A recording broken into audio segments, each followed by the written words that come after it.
Hey everyone, welcome to the weekly update. So far this year, the weekly update, the new format seems to be going really well. You guys are very vocal about it and giving us your opinions and things like that, and we love it. It makes it more fun for us, and hopefully the weekly update is more fun for you. And speaking of fun, how about all the giveaways that we've been doing every single week?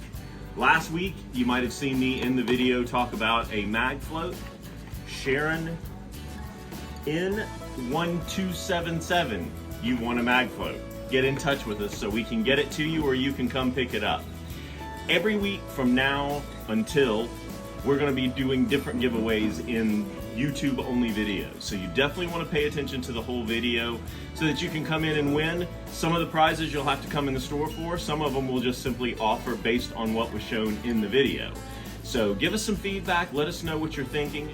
We haven't gotten to every single thing that we'd like to do in the video yet, but we're working towards that. So keep the feedback coming and we'll keep the prizes coming.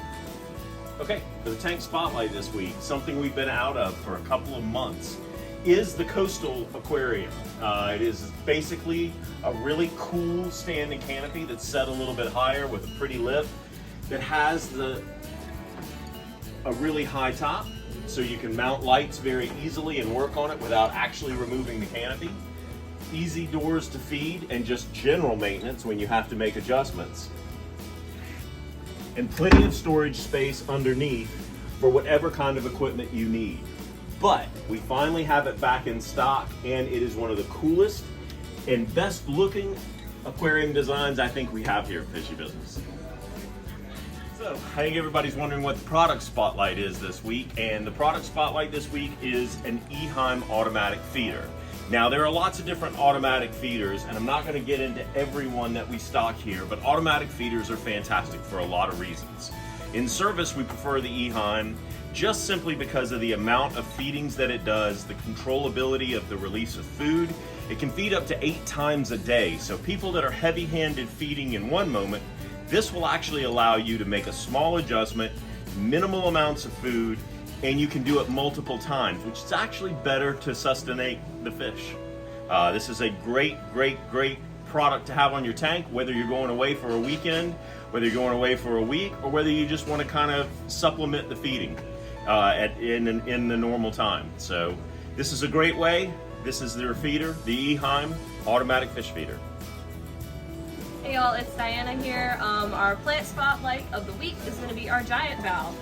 Giant val is a relatively easy plant to grow. It does a great job of shooting off runners. As you can see right down here, there's a little runner right there. It looks like kind of like seaweed, so it just grows tall. It's a great background plant. I love it. So yeah, come by and get some for you. Hey guys, Hayden here. Today I'm going to be showing you guys some acan corals. Let's go check them out. Alright, so here I got a bunch of different kinds of acans. The cool thing about them is most of them can almost be touching and won't have a problem at all. So they're really cool for making acan gardens. They're not super high maintenance, medium light, medium flow, calcium 420 to 450, magnesium 1350 to 1500, KH 8 to 10. Not super beginner friendly, but once the tank's a little more established, they would definitely be perfect. So if you're looking for a cool, unique coral to do a garden with, come check out the acans. Okay guys, today I'm going to do something a little different for the fish of the week. We're going to do the Ranchu lionhead goldfish. These are little short fat body people. They are designed to look this way. They actually have the little faces of cherubs. They're actually pretty cute.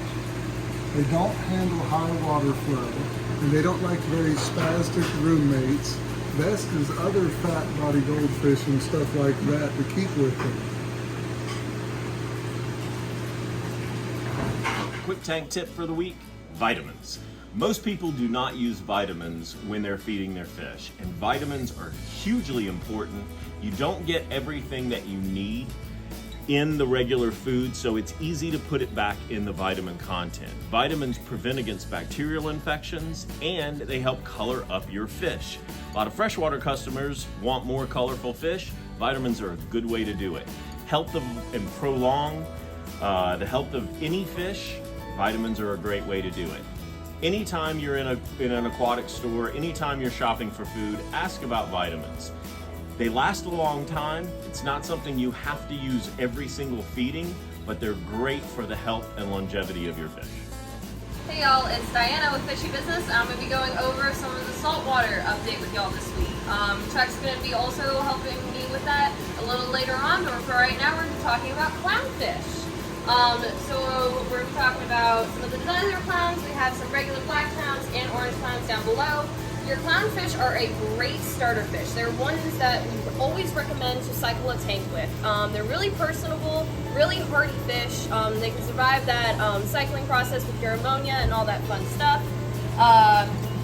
They get along with almost everything else you could ever want to put in your tank. They are reef safe. They are invert safe. They're just a really great little fish that live for a very long time. So come in and grab some if you're starting up a new tank. Absolutely beautiful specimen of a powder brown came in today. Weight-wise, girth, size, coloration. This is a perfect powder brown. A beautiful fish, very compatible with a lot of species of fish. This one actually, we moved a couple fish out of its tank just because it was so spunky when it came in. And for the video, we wanted to be able to show it by itself. But it has come in eating, it has come in fairly relaxed, and what a beautiful, beautiful tank. Some of the allure of the squirrelfish is how it sometimes hides in crevices and under nooks in your tank. It often makes appearances during the day. It's a fairly reclusive fish, but extremely hardy. It's great to have just as an additional fish to catch someone's eye as they're passing by your aquarium. We don't always have squirrelfish. This is a very cool one. Do remember that squirrelfish are venomous if you decide to get one, but it's a very, very cool fish. Diodon polycanthus. This was the first fish I ever had in saltwater. And as the first tank that I ever had was saltwater, it stands to reason why I love this fish so much. This is the porcupine puffer. Lots of personality and a very long-lived fish, especially if you get them young like this. They have the prettiest eyes. Some people think they're ugly, but I think they're absolutely adorable. They're not really great as a reef fish, as they will eat anything that they can, but they're great in a fish only or in an aggressive tank, as they can puff up to defend themselves. You can see coming into the picture a cleaner wrasse, just kind of looking to see if there's anything on him. And yeah, he doesn't want the cleaner wrasse at all. Cleaner wrasses are really cool too. The ones that we've been getting lately are really hardy, and they're great to have in your tank if you're adding multiple fish at the same time. Porcupine puffers, really, really cool fish. Don't always have them, but I've got one now. The little pearl Toby puffer is a beautiful, beautiful puffer fish. These aren't exactly reef safe, as they will eat small invertebrates, but I have not had any problems with them with any specific corals, though I'm sure there's probably a couple out there that they will mess with. If you have a smaller fish only tank, or you have a small tank, this is a great fish that does not get very big, offers a lot of personality, typically comes in eating, and very hardy. Keeping with the idea of a fish only tank, the panther grouper is definitely one. Now this is a fish that is super, super hardy and super, super long lived. And slippery dick wrasse, please get out the way. No, you're not. No. Okay, this is a slippery dick wrasse. It apparently wants to be seen in the video, but is not what I was going to concentrate on. Now that he's moving along, back to the panther grouper. This is a great one because it is so young. Panther groupers are a grouper. They don't grow quite as big as regular groupers, but they do get very large. I'm just about done with the slippery dick wrasse. Okay. Anyway, panther grouper. I've got one. They're really cool. Come check it out. Okay, so another one of my favorite tangs, the orange shoulder tang. This tang spends a lot of its time out on the outer part of the reef. It is great for a lot of reasons. It's very personable. I say that about a lot of fish, but it's important to know when you're buying them. It's very hardy right from the get-go when it comes in. It's not very prone to parasites. It typically will hold its own without being aggressive toward other tank mates. It's just great for a lot of different reasons. It's a very, very hardy species of tang. It's very long-lived, and it can go, again, in a lot of different situations, a reef tank. It can go with aggressive fish. It gets a decent size on it, about 12 to 13 inches. And it's a good extra tang to have. So let's talk about the Scopus tang. While not the rarity of a black tang, it is a darkly colored tang of the Zebrasoma family. It's fantastic for a lot of different reasons. One is its hardiness, one is its compatibility, and just overall, this particular specimen, we got several of them, but this particular one is a little more black. The fading, the markings are really, really nice on it. It's been out since it came in. It is a bold fish, but it is a great fish. It will go with aggressive fish. It'll go in a coral reef tank, invertebrate friendly. The only thing that it may tussle with would be other Zebrasoma tangs, but even that it will, after a certain amount of time, let them stay as well. I love firefish for a lot of different reasons. One is their peaceful nature. One is how pretty of pastels blend with each other. They're very inexpensive, these particular ones anyway. They go great in a reef tank. Now, they can't be around aggressive fish, but you can group them together, or you can keep them singly. They don't require a huge fish tank, so they're great for smaller saltwater tanks. They typically stay out and don't hide, even right off the get-go. So, beautiful, beautiful firefish. Man, did we get a beautiful wrasse this week, and I'm hoping we're gonna get a glimpse of him because he just came in. But it's the pintail wrasse. Come on out, little guy. Come on, let everybody see your colors. A phenomenal of one of the small fairy wrasses. This is a great reef fish. It's colorful as it can be.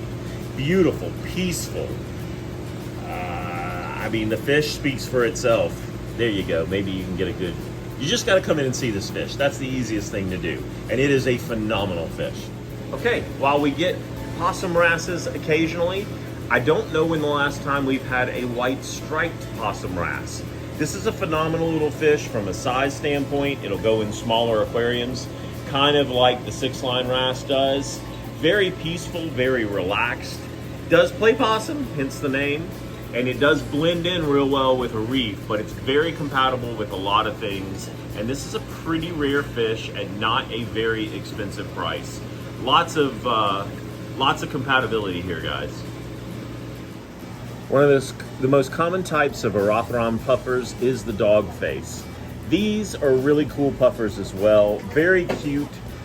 They balance out an aggressive tank very well. Now, they will get some size, and they really do belong in a fish only or aggressive fish tank, as they will eat invertebrates and other small little fish and critters, but they're very tolerant based on their size. They do blow up as well, and they are, what else to say? They're a great personable little fish that have a lot of personality. They'll follow you around the room. They'll look out for you, not in a financial sense, but in a very awareness sense. And I think that's it. Hi, it's Kevin. We got a lot of really cool fish for you this week. I'm going to show you some of the highlights of what I got in, some of the best of the best. It's a really good week to be a fish here at Fishy Business. We got in some beautiful Synodontis euphorus. They came in really nice size this time. It's been hard getting in larger Synodontis catfish in since COVID. These guys have got a really nice size to them and would be an excellent scavenger for any African cichlid tank. One of the most attractive African cichlids I got in this week, I got in some beautiful, these are rusty zebras. They're a type of Pseudotropheus. They're a Mabuna species. The males will get purple in the middle of them and keep that kind of orangish, brownish color around the body. I got in a nice looking batch of electric blue jack dipsies. These little guys will do really nicely in a semi-aggressive tank with barbs and the such. These guys are not nearly as aggressive as their regular jack dipsy counterparts. They usually top out about 6 inches. I got in a wonderful looking batch of different tiger barbs. These are the greens and the albino tiger barbs. As you can see, they look very stunning whenever they're kept in a large number. That's why I always recommend that you keep a minimum of 5 of each different color so they school properly in your tank. I got in a really nice looking batch of Pandagaras. These guys came in really large compared to what they usually come in. These guys are actually huge for these guys. They're almost already 2 inches. I got in a beautiful selection of red-blue Colombian touches.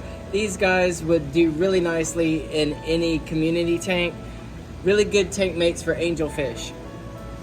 If you're looking for some wacky imported goldfish, I've got you covered this week. I got in a nice selection of bubble eyes and calico pearl scales as well.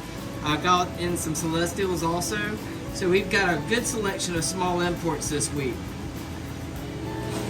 I actually got in my personal favorite, all-time favorite freshwater fish, the Geophagus surinamensis in.